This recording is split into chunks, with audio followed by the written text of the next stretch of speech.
একটি সংখ্যার বর্গের সাথে 4 যোগ করলে 40 হয়, সংখ্যাটি কত? এটি বিভিন্ন পরীক্ষায় আসে। তার মানে মনে করি সংখ্যাটি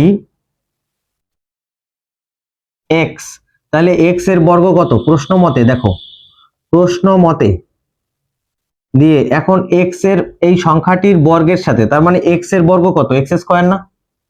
x এর বর্গ কত? x স্কয়ার না? তার মানে x স্কয়ার দিলাম, তার সাথে 4 যোগ করলে, এই যে যোগ সাইড দিছি, তার মানে x স্কয়ারের সাথে 4 যোগ করলাম, করার পরে কত হয়? 40 হয়। তার মানে এইটা সমান কত ভ্যালু? 40 লিখবো আমরা। তার মানে বা এই যে 4 চলে যাবে পাশে, তার মানে হচ্ছে 4 দ্বারা যদি উভয় পক্ষে বাদ বিয়োগ করি তাহলে হচ্ছে হবে কত? 4 বিয়োগ 40 বিয়োগ 4, x স্কয়ার ইকুয়াল টু কত? 36। এখন এই স্কয়ারকে যদি মানে উভয় পক্ষে হচ্ছে কি করে? বর্গমূল করে আর কি। তার মানে এই স্কয়ার x সমান সমান আমরা √36 লিখতে পারি। এই √36 মানে হচ্ছে √36 সমান কত? √6 স্কয়ার। এই স্কয়ার আর রুট কাটা গেলে থাকে কত? 6।